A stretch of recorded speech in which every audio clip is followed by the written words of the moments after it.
Okay, proceeding further, we come to exercise 13.2. In this case, question number 14.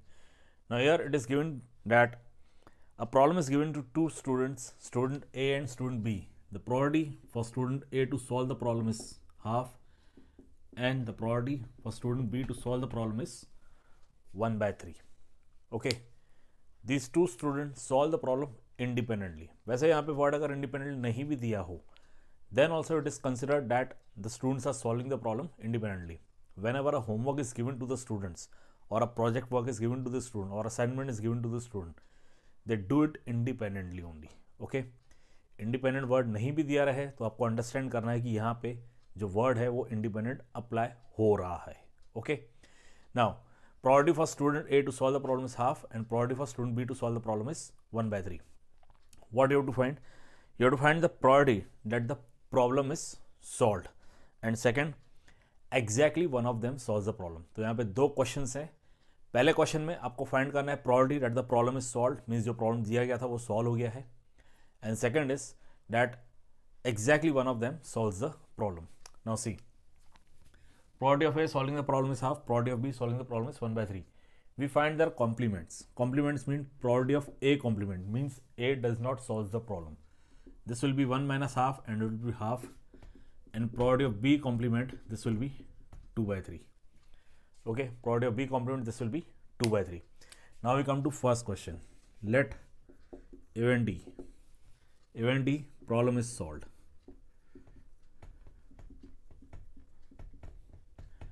Now when we can say that the problem is solved, हम कब कह सकते हैं कि problem solve हो गया है. ओके, सपोज दो स्टूडेंट को प्रॉब्लम दिया गया है और उनसे कहा गया है कि इसे आपको सॉल्व करना है, ये आपका असाइनमेंट है. नेक्स्ट डे हमें ये पता लगा कि प्रॉब्लम सॉल्व हो गया है. अब प्रॉब्लम सॉल्व हो गया means what? At least one of them solve the problem. हो सकता है एक स्टूडेंट ए ने प्रॉब्लम सॉल्व कर लिया, बी सॉल्व नहीं कर पाया, या फिर बी ने सॉल्व कर लिया, ए सॉल्व नहीं कर पाया, या फिर दोनों ए और बी दोनों ने सॉल्व कर लिया. ओके, मतलब एटलीस्ट एक, किसी एक ने भी अगर प्रॉब्लम सॉल्व कर लिया means problem is solved. Okay, तो ये आएगा at least, that is at least one of them solves the problem.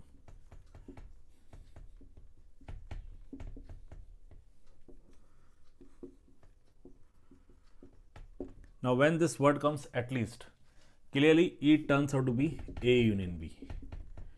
At least अगर आप इसे अदर वे में रीड करोगे तो क्या आएगा? At least one of them solves the problem means either A solves the problem or word आ रहा है or B solves the problem or both solves the problem. तो इसमें जो वर्ड और आ रहा है और स्टैंड्स फॉर यूनियन, इसलिए जब भी एटलीस्ट वर्ड आएगा इसमें यूनियन आएगा. This gives you probability of A is equal to probability of A union B.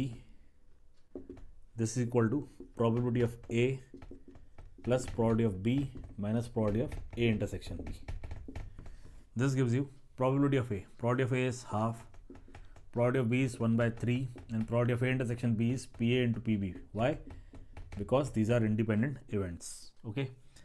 Adding these two gives you 5/6. Minus this is 1/2 into 1/3 means this is 5/6 minus 1/6. This is 4/6. Answer is 2/3. Okay, answer is 2/3 means there are 2/3 chances that the problem will be solved. इसी question को, मतलब पहले वाले question को ही आप complement point of view से भी solve कर सकते हैं. यहाँ हमने क्या लिया? At least one of them solve the problem. Now see, when a problem is given to 4 students, when a problem is given to 2 students to solve independently, there are 4 possibilities. बिल्कुल जैसे 2 कॉइन टॉस किए जाते हैं वहाँ पे 4 possibilities है, बिल्कुल वैसे यहाँ पे भी आपको 4 पॉसिबिलिटीज़ मिलेंगी. अब ये 4 पॉसिबिलिटीज़ क्या है देख लीजिए. A solve the problem, B does not solve the problem. A ने प्रॉब्लम सॉल्व किया, बी ने सॉल्व नहीं किया, मतलब एक ने सॉल्व किया. B solve the problem, A does not solve the problem. अब इस केस में बी ने सॉल्व किया, ए ने सॉल्व नहीं किया, फिर से एक नहीं सॉल्व किया, मतलब यहाँ पे ए ने सॉल्व किया था, बी ने सॉल्व नहीं किया था. यहाँ पे बी ने सॉल्व किया है, ए ने सॉल्व नहीं किया है. A and B both solve the problem. यहाँ पे ए और बी दोनों ने प्रॉब्लम सॉल्व किया है. ठीक है, तो ये जो 3 केसेस है, ये 3 केसेस कौन से हैं? These are the 3 cases where problem is solved. These are the 3 cases where problem is solved. A ने सॉल्व किया, बी ने नहीं किया, एनी हाउ प्रॉब्लम सॉल्व हो गया.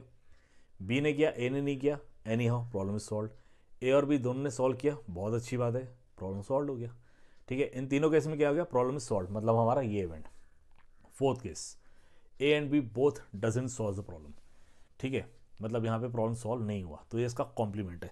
हम इसे ऑल्टरनेटिवली कॉम्प्लीमेंट से भी सॉल्व कर सकते हैं। ऑल्टरनेटिव मेथड, मैं आपको पहले क्वेश्चन का ही ऑल्टरनेटिव मेथड बता रहा हूँ।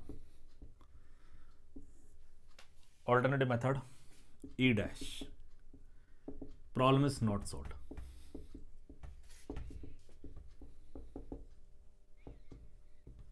Problem is not solve. Okay, अब ये ई डैश क्या आएगा, it will be A dash intersection B dash.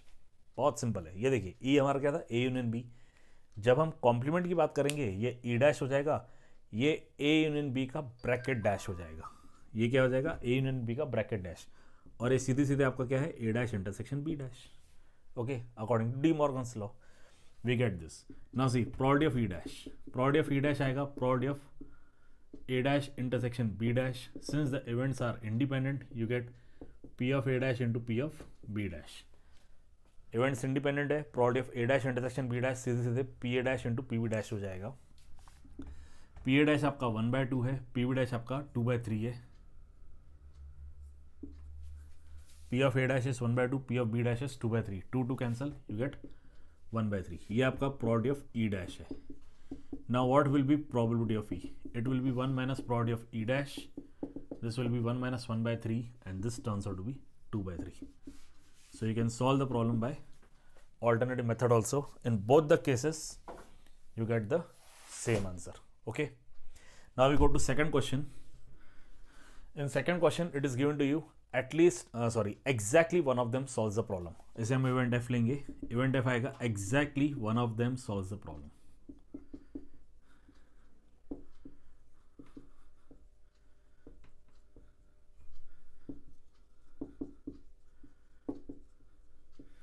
Exactly one of them solve the problem. अब इस केस में क्या होगा, इस केस में प्रोबेबिलिटी ऑफ एफ जब आप फाइंड करोगे तो ये आएगा probability of A intersection B dash plus probability of A dash intersection B.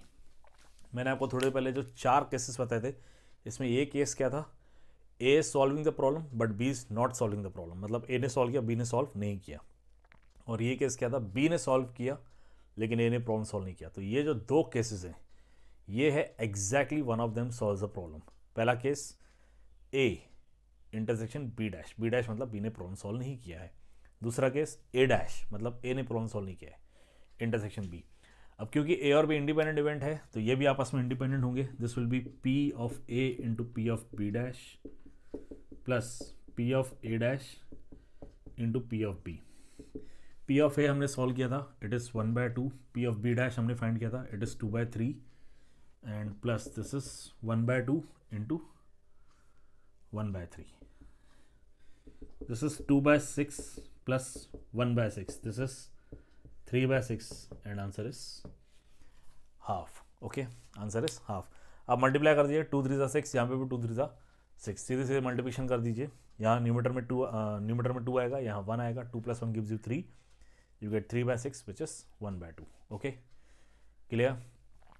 Now ऐसा नहीं कि पेपर में आपको इसी टाइप का क्वेश्चन आ सकता है, ऐसे बहुत सारे केसेस है जहाँ पे इंडिपेंडेंसी रहती है। Okay, there are various cases जहाँ पे इंडिपेंडेंसी रहती है।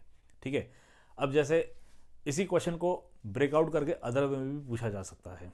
ओके, वो अदर वे क्या हो सकता है, वो रह सकता है a husband and wife are appearing for an interview, the selection of husband, the probability of husband selection is 1/2, the probability of wife selection is 1/3। अब जब भी इंटरव्यू होता है वो तो इंडिपेंडेंट पॉइंट ऑफ व्यू से होता है।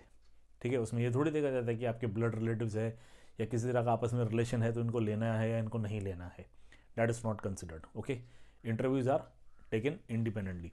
सो husband and wife are appearing for the interview या 2 brothers are appearing for the interview, इस तरह से आ सकता है। The selection of husband is, the probability for the selection of husband is half, the probability of selection for the wife is 1/3। What is the probability that at least one of them is selected? What is the probability that exactly one of them is selected? What is the probability that none of them is selected? ये आएगा,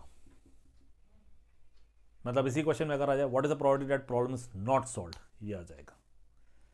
ठीक है, question आ सकते हैं इस तरह से। ठीक है, इस तरह से वेरियस क्वेश्चंस हैं जो इस पे पूछे जा सकते हैं. Okay, please note it down.